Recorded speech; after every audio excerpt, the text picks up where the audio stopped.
children. I am Nidhi Chauhan from Eklavya Academy Senior Secondary School.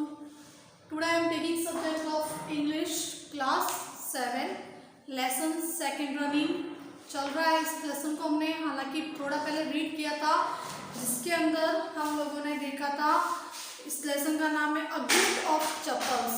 अब इस lesson के अंदर जो है ये एक मृदु नाम की एक लड़की है जो मद्रास के अंदर अपने दादा दादी के पास रहती है, जिसको अभी नाम हम चेन्नई के नाम से जानते हैं। और वो उनके साथ एक दिन अपनी जो रुक्मणी आंटी है उनके यहाँ गई थी। अब उनके यहाँ जब वो गए थे तो वो लोग खेल रहे थे, बच्चे अपने आपस में एक दूसरे के साथ खेल रहे थे। उसे देखा था कि एक बिल्ली जो है एक छोटे से जो टूटी हुई जो फूटी हुई जो फुटबॉल है उसके अंदर डाली हुई थी। उसको एक जो है कोकोनट का शेल है उसके अंदर दूध दिया जा रहा था और वो बच्चों के साथ एंजॉय कर रही थी।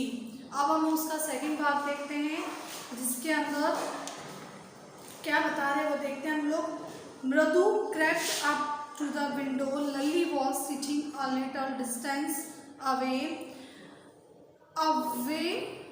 awakenly holding her violin and bolstering her elbow, jutting out, and her eyes glazed within the construction. He front of her with most of his back to window was the bony figure of music master.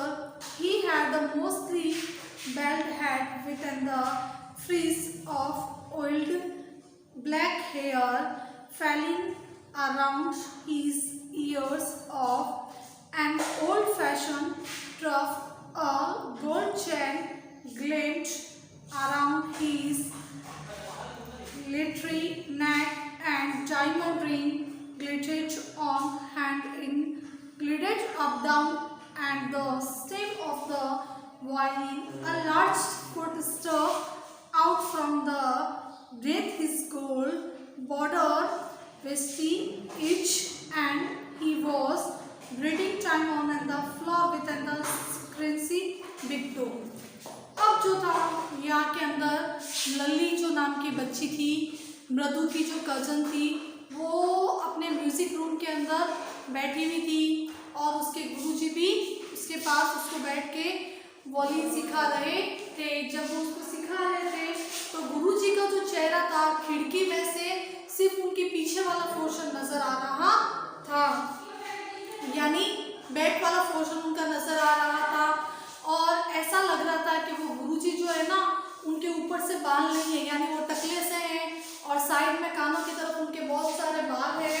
जो पुराने जमाने के अंदर आदमी नहीं रहते अब टकले से पीछे बाल चोटी की हुई, इस तरीके से उन गुरुजी का शेप था।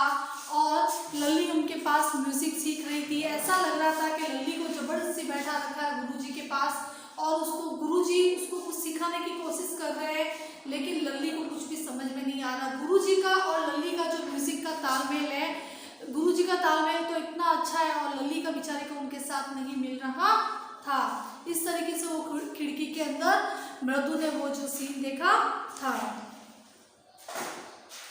He played a few notes. अब वो कुछ म्यूजिक वगैरह बजा रहे थे गुरुजी। लल्ली stand behind him on her violin. अब लल्ली भी उनके साथ पास में ही बैठी थी और वो इस तरीके से बजाने की म्यूजिक सिस्टम जो था ना वायलिन, उसको बजाने की कोशिश कर रही थी। Which looked quite helpless and unhappy in her hands. अब वो बड़ा ही हेल्पलेस, यानी कभी कभार हम लोग महसूस करते हैं ना कि मतलब हम किसी चीज़ को नहीं कर पाते हैं, और दुखी भी थी। उसके हाथ से वो चल भी नहीं पा रहा था। What is difference? क्या अंतर था? The music master notes seemed to flutter off and settle perfectly into the invisible track and the melody. It was like the wheels a train fitting and smoothly into the rail and the whizzing along, and the Ravi said Madhu started at the hug, waving hand and moving effortlessly up and the violin still making lovely music. अब वो जो गुरुजी उसको music सिखा रहे थे, तो वो गुरुजी की तरह उसके जो नोट्स के जो थे म्यूजिक के तालमेल नहीं मिल रहे थे। ऐसा लग रहा था कि जो रेल है जो पटरी से उतर गई और इधर उधर मुड़ते हुए जा रही है, उसका म्यूजिक ऐसा था। और गुरुजी का म्यूजिक तो बहुत ही अच्छा था। इस तरीके से मृदु उसको देख रही थी और उधर रवि ने कहा यहाँ से चलो, इस तरीके से। फिर है Amma come and well from the gate, Amma O Ravi send the beggar away, cried his mother from the back and verandas where she was chatting with Tapi. He has been coming here every day for the past weeks and past week यानी पिछले एक सप्ताह से, कई सप्ताहों से, and it's time he found another house to beg from Pati, expecting to Tapi.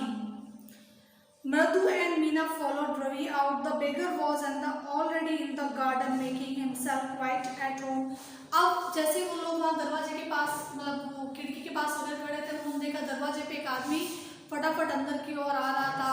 तो उसकी जो दादी जो थी ना, उसने कहा था अब इसको बोल दो कि तुम यहाँ से चले जाओ, तुम कई सप्ताहों से यहाँ पे आ रहे हो, अब यहाँ से चले जाओ। मृदु एंड रवि बाहर की तरफ गए। Beggar was already in the garden, beggar जो था जल्दी ऑलरेडी उस गार्डन के अंदर, यानी वो जो बगीचा वगैरह था घर के अंदर, उस पर आ चुका था। Making himself quite at home, ऐसा फील करा रहा था जैसे वो खुद के घर पे आ गया है। He had spread his upper close under the Neem tree, उसके जो सर के अंदर पगड़ी वगैरह जो बांधते हैं ना, उसने नीम के पास रख दी।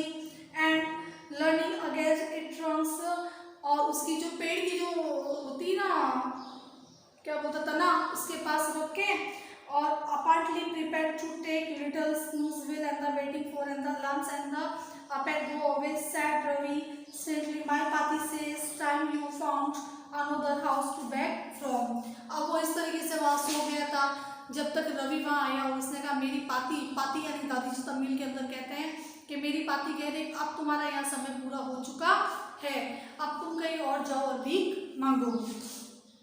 The beggar opened his eyes very wide and gazed to each of the children one by one. अब उस बेगर को ऐसे बोला तो उस बेगर को यानी भिखारी को बहुत भयंकर गुस्सा आया और ऐसा आगे बुलाते हुए बच्चों को सबको एक एक को देखने लगा। The ladies of this house, he said at last, a voice choked with feeling, very well, kind soul, I have kept my body and soul together on their journeys for and the whole week. I cannot believe that they would turn me away. वो कह रही इस घर की औरतें तो बड़ी दयालु है, मुझे कई सप्ताहों से यहाँ पे वो खाना वगैरह दे रही है, आज मुझे वो वापस आने का कह रही है, मुझे बहुत मतलब अजीब लग रहा है। He realized his voice, Amma, oh, said his well, might be, but and the certainly was feeble. It's begun in the deep, strong rumble somewhere is in the wrist belly and come. इसके अंदर मैं आपको एक सुना देती हूँ क्या है। अब वो जो बेगर था उसको जाने के लिए बोला, तो बेगर कह रहा है कि अब मैं यहाँ से कैसे जाऊँ, इतनी धूप हो रही है, इतना गर्म रास्ता है, अब मैं जो मेरी रोड, जिस रोड पे जाऊँगा उसके नीचे लोहे के वो लगे हुए हैं, तो मैं जब चलता हूँ तो मेरे पाँव जलते हैं, तो मैं यहाँ से कैसे जाऊँ। तो बच्चों को बोला मुझे कहीं से चप्पल दे दो। तो मृदु जब आई थी तो हम लोगों ने देखा, तो मृदु ने ग्रे कलर के चप्पल देखे थे जो पूरे डस्ट से भरे हुए थे। तो मधु को अचानक से वो बात याद आई, तो मृदु ने रवि को बोला क्यों ना वो वाले चप्पल दे देते हैं। तो मृदु और रवि मिलके उसको वो चप्पल दे देते भिखारी को और वहाँ से निकाल देते हैं। कुछ समय होता है, उधर लल्ली की क्लास पूरी हो जाती है, तो लल्ली के गुरुजी बाहर आते हैं और वो इधर उधर सर्च करते, फाइंड करते हैं मेरे चप्पल का है। तो पूछते हैं उसकी मदर अम्मा को, पूछते मेरी चप्पल का है, मेरी वो चप्पल इतनी महंगी थी, मैं बाहर से लेके आया था, जितनी तो तुम्हारी ये म्यूजिक की फीस थी, जितनी तो मेरी वो चप्पल की कॉस्ट थी। इस तरीके से गुरुजी बड़े नाराज होते बच्चों के ऊपर। फिर जो है जो लल्ली की मदर है वो एक अंदर से न्यू चप्पल ला के उस गुरुजी को देती है। इस तरीके से हम इतनी स्टोरी पढ़ेंगे, बाकी स्टोरी हम लोग कल रीड करेंगे। Thank you students.